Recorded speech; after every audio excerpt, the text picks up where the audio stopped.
며느리랑 별일 없는데 자꾸 멀어집니다. 요즘 제가 제일 자주 하는 말입니다. 크게 싸운 것도 없고 어떤 날은 웃기도 했는데 이상하게 괜히 마음이 좀 멀어진 것 같고 예전 같지 않다는 생각이 들어요. 내가 말을 잘못했나? 괜히 뭐라 그랬나? 혼자 자책하다 보면 더 이상 무슨 말을 해야 할지 모르겠더라고요. 사실 우리는 가까워지고 싶었고 도와주고 싶었던 건데 그게 어느 순간 간섭이 되고 부담이 되고 거리감이 되어버렸다는 걸 저도 이제야 조금씩 알게 됩니다. 며느리는 말 안 해요. 그냥 조용히 마음을 닫습니다. 그걸 모르고 우린 계속 말하게 되죠. 가족인데 왜 그래? 하지만 요즘 저는 그 말을 이렇게 바꿔 말합니다. 가족이니까 더 조심해야 해. 오늘 끝까지 함께 하시면 며느리와 마음이 편안하게 닿는 작은 방법을 꼭 하나쯤은 찾게 되실 거예요. 좋아요와 구독, 알림 설정 눌러주시면 이런 이야기 다음에도 천천히 나눠드릴게요. 지금부터 며느리들이 속으로 꺼리는 시어머니의 3가지 말과 행동, 차례로 들어가 보겠습니다. 첫 번째, 도와준 건데 왜 싫어하지? 선 넘는 친절, 며느리는 왜 불편해할까? 경기도 고양시에 사는 68세 정순옥 씨는 손주를 정말 예뻐했습니다. 며느리가 맞벌이라 바쁜 걸 알고 있었기에 시간만 나면 애를 봐주고 반찬도 한가득해서 보내고 아이 옷이며 신발이며 계절마다 사서 챙겨줬습니다. 도와줘야지 가족인데. 그게 정 씨의 마음이었어요. 그게 당연한 일이고 또 시어머니가 해야 할 몫이라고 생각했죠. 그런데 어느 날 며느리가 아주 조심스럽게 말을 꺼냈습니다. 어머니, 반찬 너무 감사한데요. 저희가 요즘 식단 조절 중이라 혹시 좀 줄여주셔도 괜찮을까요? 그 말에 정 씨는 속이 확 상했다고 했습니다. 내가 뭐 잘못한 거야? 안 해줘도 되는 걸 해준 건데. 감사하단 말은 하면서 왜 불편해하지? 며느리는 고맙다고 했지만 정 씨는 그 말이 하지 말아달라는 말로 들렸다고 했습니다. 그날 이후 정 씨는 일부러 아무것도 안 하기로 했답니다. 그래, 나도 이제 그냥 손 뗀다. 하지만 마음은 더 서운해졌고 며느리와의 관계도 서로 어색해졌다고 했습니다. 우리는 도와주고 싶었습니다. 가족이니까, 고생하는 며느리가 안쓰러우니까. 좋은 반찬 해주는 건 정성이고 애기 옷 사주는 건 사랑이죠. 그런데 그 마음이 그대로 전해지지 않는 이유는 도움의 방식이 달라졌기 때문입니다. 우리가 생각하는 도움은 손을 먼저 내미는 거지만 요즘 며느리들이 원하는 도움은 존중에서 시작된 기다림입니다. 우린 이건 내가 필요할 거야 하며 앞서가지만 며느리는 필요하면 내가 부탁할게요가 먼저입니다.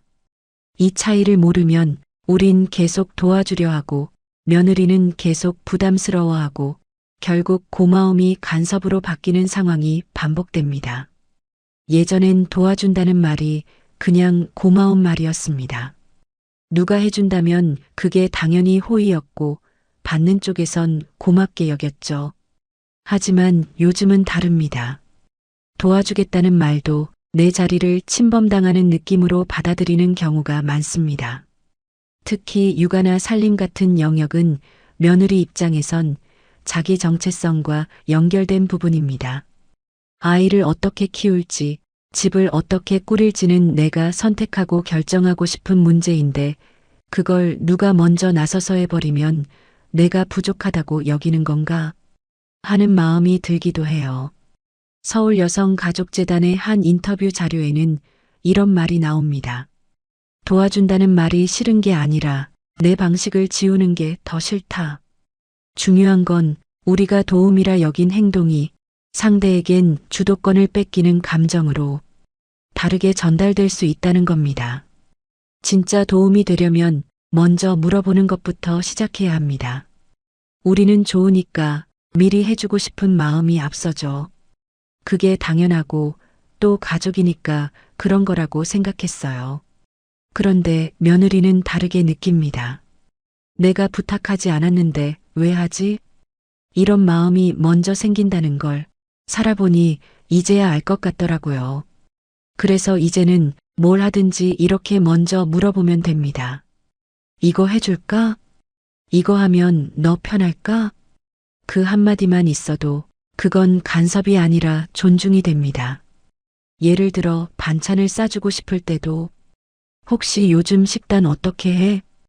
해줄까 말까 고민 중인데 이렇게 웃으며 톤을 낮춰 물어보면 며느리는 이분은 내 의견을 묻는구나 하고 마음을 조금씩 열게 됩니다.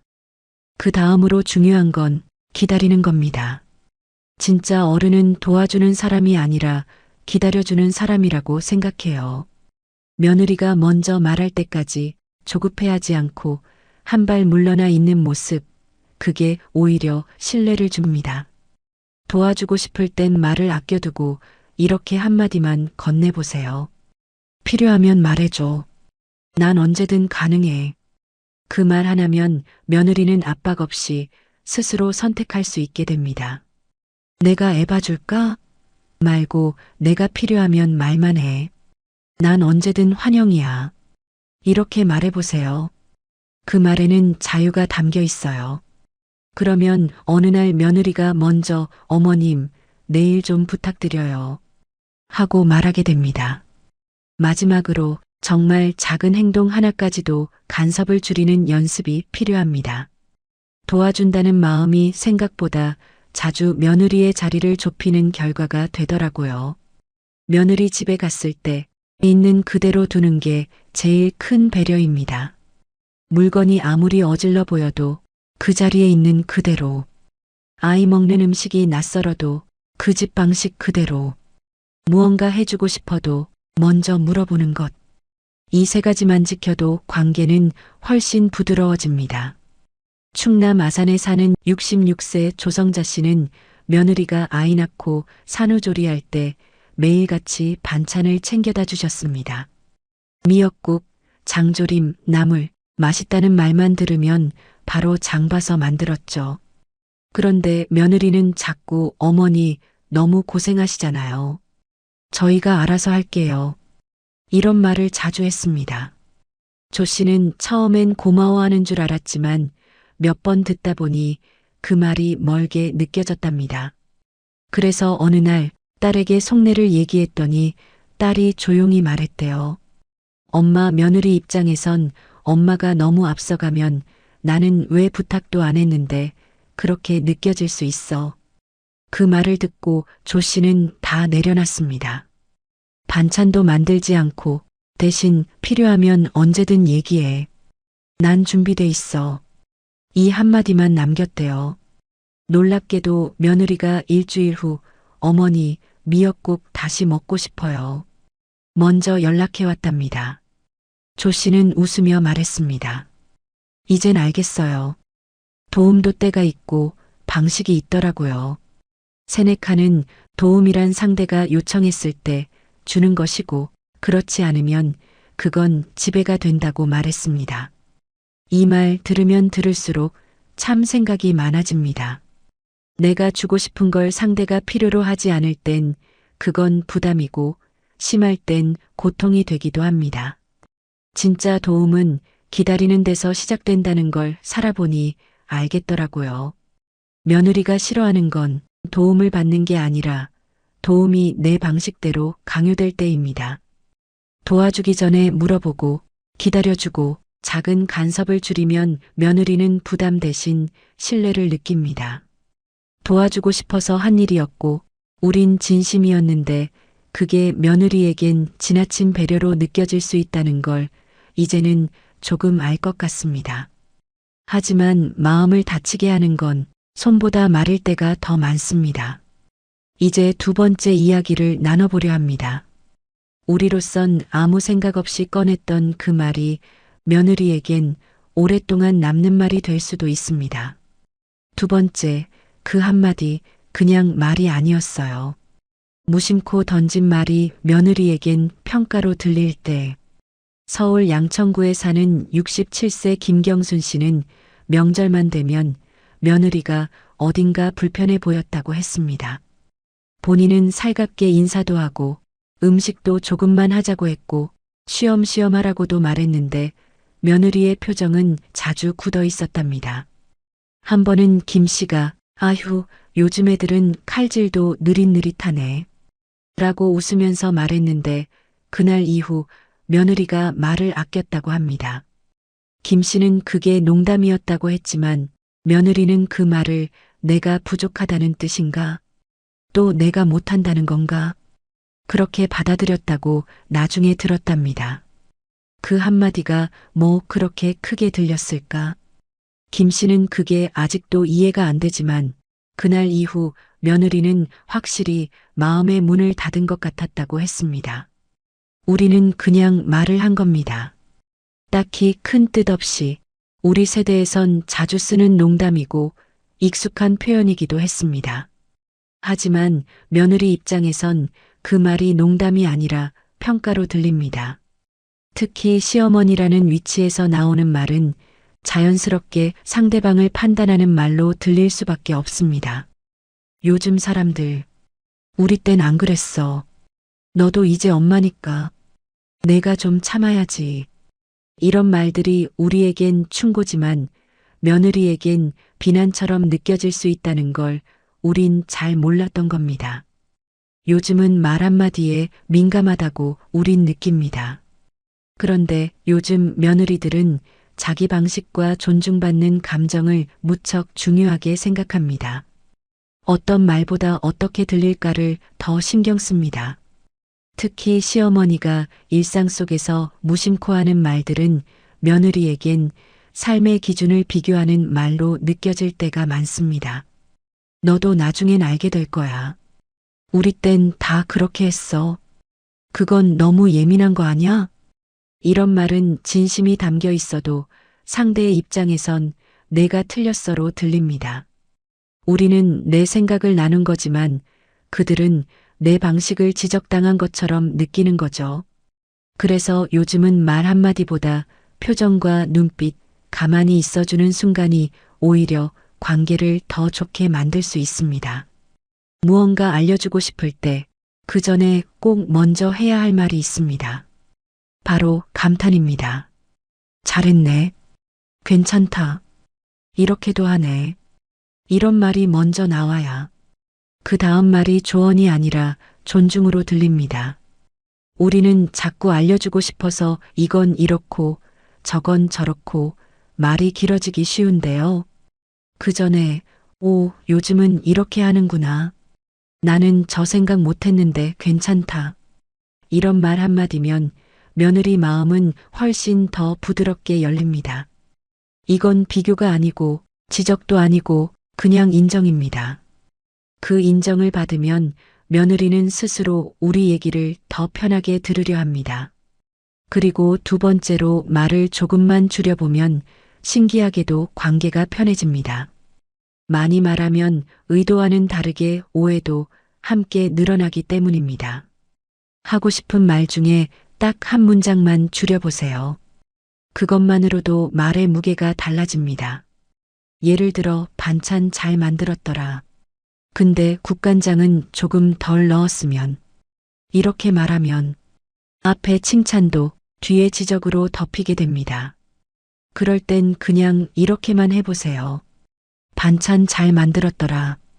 이 말 하나만 남기면 그건 진짜 칭찬으로 들립니다. 말은 줄었지만 진심은 더 깊이 전해지는 순간이 됩니다. 그리고 마지막으로 어색한 순간에 굳이 뭔가 말하려 하지 말고 그냥 미소만 지어보세요. 말을 하다 보면 뭔가를 채워야 한다는 생각에 부담을 주기 쉬워요.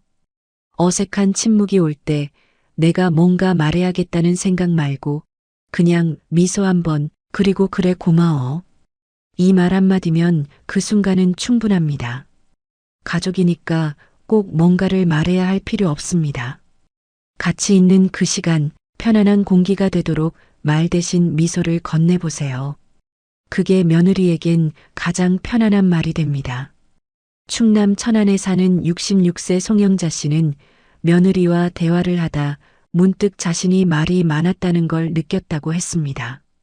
처음엔 살림 얘기, 육아 얘기, 시댁 어른들 얘기를 하나하나 알려주고 싶었답니다.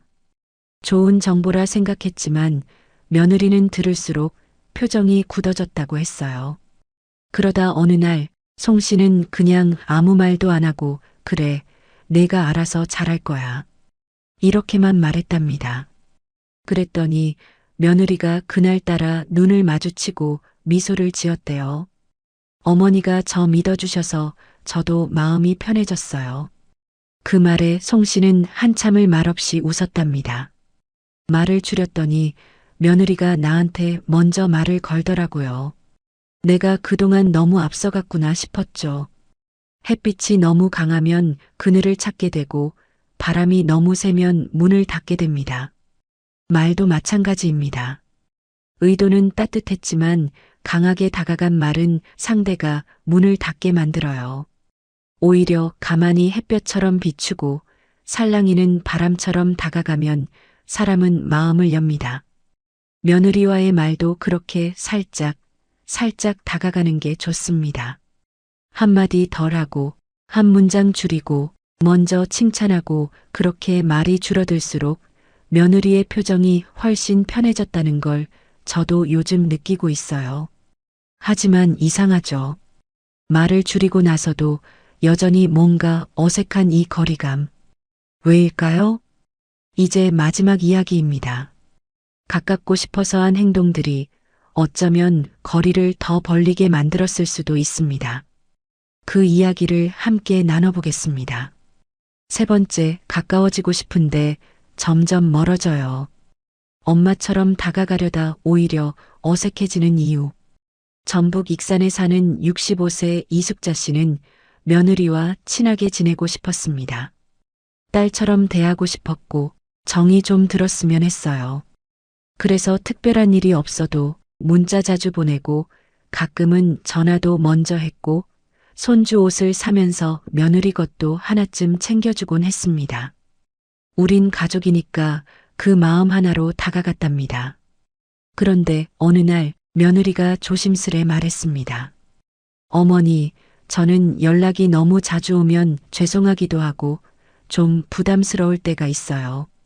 그 말에 이 씨는 마음이 털썩 주저앉는 느낌이었어요. 내가 뭘 그렇게 잘못했나? 가족이니까 연락한 거였는데, 친해지고 싶어서 그런 건데.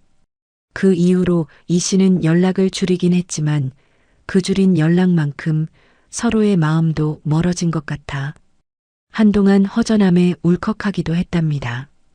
우린 가족이면 편하게 지내는 게 맞다고 생각해요. 그래서 며느리와도 이젠 가족이니까 라는 마음으로 다가가고 챙기고 때론 걱정도 건넵니다. 하지만 며느리 입장에서 가족이라는 말은 아직 조심해야 하는 경계선일 수 있어요. 시댁은 쉽게 발 디딜 수 있는 공간이 아니고 시어머니는 아직까지는 조심스러운 어른입니다. 그 거리감을 우리는 서운함으로 느끼고 며느리는 안전한 선으로 지킵니다. 이게 오해를 낳고 그 오해가 마음을 멀게 만드는 겁니다. 요즘 세대는 가족이라 해서 무조건 가깝기보다는 적당한 거리감이 있어야 더 편하다고 생각해요. 서로 존중하고 거리도 적당히 유지하고 필요한 말만 나누는 걸 건강한 관계로 여깁니다. 특히 며느리 입장에서는 시댁은 친정과 전혀 다릅니다. 친정은 말 없어도 이해받는 공간이지만 시댁은 말 한마디에도 조심스러운 공간입니다. 엄마처럼 대해도 된다는 말이 오히려 더 어렵게 들리는 이유도 바로 여기에 있습니다. 그럼에도 불구하고 잘 지내고 싶다는 우리의 마음은 며느리도 다 알고 있어요. 하지만 그 마음이 앞서서 다가가기보다 조금 기다려주는 모습으로 전해질 때 그제야 진짜 편안함이 생깁니다. 그래서 가깝게 지내고 싶을수록 연락을 줄이기보단 서로 숨 쉴 틈을 주는 게 먼저예요. 연락을 자주 하는 게 문제가 되는 건 아니에요. 진짜 중요한 건 그 타이밍입니다. 며느리 쪽에서 먼저 연락이 왔을 때는 기분 좋게 받아주고 내가 먼저 하고 싶을 땐 가볍고 짧게 안부만 묻는 말로 시작하면 됩니다. 예를 들면 이런 거예요. 오늘은 바람이 시원하네. 건강하게 잘 지내고 있지? 이런 한마디 정도면 며느리는 부담 없이 마음을 열 수 있어요. 또 하나, 뭔가 함께하고 싶을 때는 강요처럼 들리지 않게 말을 살짝 바꿔보는 게 좋습니다. 우리는 같이 하자. 이거 하자. 이런 말을 자주 쓰지만 그 말이 며느리에겐 거절해야 하나 고민하게 만드는 말일 수 있어요. 그래서 이렇게 말해보는 겁니다. 이번 주에 애들 데리고 시장 한번 가볼까 했는데 혹시 시간 되면 말해. 이 말은 선택지를 줍니다. 며느리가 편하게 판단할 수 있게 해주는 말이죠. 같이 하자보다는 괜찮으면 해보자. 이렇게 말하는 게 훨씬 따뜻하게 들립니다. 그리고 마지막으로 정말 가까워지고 싶을수록 한 걸음 물러나는 연습이 필요합니다. 우리는 다가가는 게 친한 거라고 생각하지만 진짜 관계는 서로가 편할 때 비로소 가까워집니다. 그래서 먼저 다가가기보단 며느리가 마음을 열 때까지 조금 기다려주는 게 오히려 더 깊은 신뢰가 됩니다. 며느리가 뭔가 얘기했을 때, 그래, 고마워. 내 생각대로 해. 이렇게 말해보세요. 그 말에는 존중이 들어있고, 자유가 들어있고, 무엇보다 서로의 간격을 받아들이는 마음이 담겨 있습니다. 거리를 좁히는 말은 같이 하자가 아니라 내 방식대로 해입니다. 그 말을 들은 며느리는 비로소 마음을 놓게 됩니다. 강원 원주에 사는 69세 최 씨는 처음엔 며느리와 자주 연락하고 싶어서 하루 걸러 문자를 보냈습니다. 애는 잘 크니? 오늘은 뭐 해 먹었니? 우리 집에 잠깐 들를래? 그런데 어느 날부터 며느리의 답장이 짧아지고 시간도 오래 걸리더래요. 처음엔 마음이 상했지만 문득 이런 생각이 들었답니다. 내가 너무 내 방식대로만 다가갔던 건 아닐까? 그날 이후로 최 씨는 연락을 줄이되 내용을 짧고 따뜻하게 바꿨습니다. 오늘 날이 막네. 다들 건강하게 지내길 바란다. 그랬더니 며느리도 며칠 후 먼저 전화를 했답니다. 어머니, 저희 주말에 시간 괜찮아요. 혹시 집에 계세요? 그 순간 최 씨는 울컥하는 마음에 한참을 말없이 웃었다고 했습니다. 너무 급하게 가까이 다가가면 상대는 오히려 뒤로 물러서게 됩니다. 햇빛이 따뜻하다고 쉴 새 없이 쬐면 사람은 그늘을 찾습니다. 관계도 그렇습니다. 한 걸음 물러서서 상대의 리듬에 맞춰주는 것, 그게 진짜 가까워지는 길일 수 있습니다. 며느리와의 관계는 다가감이 아니라 기다림에서부터 시작될 수 있습니다. 가까이 가고 싶었던 우리는 연락을 자주 했고, 같이 뭔가 하자고 말했고, 엄마처럼 대해주려 했습니다. 하지만 며느리가 느끼는 가족의 온도는 우리가 생각하는 것보다 조금 더 간격을 필요로 합니다. 그걸 알게 되면 비로소 진짜 마음이 닿기 시작합니다. 이제 마지막입니다. 3가지 이야기를 정리하면서 우리 마음도 한번 다잡아 볼까요? 오늘 이야기 이렇게 정리해 볼 수 있겠습니다. 첫째, 도와준다는 말이 며느리에겐 방식의 간섭처럼 느껴질 수 있고, 둘째, 무심한 말 한마디가 며느리에겐 판단처럼 깊이 남을 수 있으며, 셋째, 가까워지고 싶은 마음도 때로는 거리를 지켜주는 방식으로 전해야 진짜 마음이 닿는다는 것. 그걸 알게 되면 우리는 점점 말보다 마음을 먼저 살피게 됩니다. 우리 나이에 며느리한테 미움받고 싶어서 그랬던 사람 아무도 없을 겁니다. 그저 잘해주고 싶었고, 가족답게 지내고 싶었고, 때론 그냥 말 한마디라도 힘이 되길 바랐던 건데, 그게 오히려 거리가 되고 상처가 되었다는 걸 알게 되면 참 마음이 묘해지죠. 하지만 그 마음을 알아가는 지금부터 조금씩 달라질 수 있다고 저는 믿습니다. 이제부터 달라지자고 크게 결심할 것도 없습니다. 도움을 주기 전 한번 물어보기, 말을 하기 전 한번 멈춰보기, 가까워지고 싶을수록 한 걸음 물러서 보기. 이 세 가지만 기억해도 며느리는 압니다. 우리가 가까워지고 싶다는 마음을 억지로 밀어붙이는 게 아니라 조심스럽게 기다리고 있다는 걸요. 가족은 완벽해서 남는 게 아니라 실수하면서도 함께 있으려는 마음으로 이어지는 거더라고요. 오늘 이야기 마음에 닿으셨다면 좋아요와 구독 꼭 눌러주시면 좋겠습니다. 이런 이야기 다음에도 차분히 나눌 수 있도록 여러분의 참여가 제게는 큰 응원이 됩니다. 댓글로 저도 이 말 줄여볼게요. 저는 기다림부터 연습해 볼게요. 한 줄 남겨주시면 저도 그 마음 꼭 읽겠습니다. 감사합니다.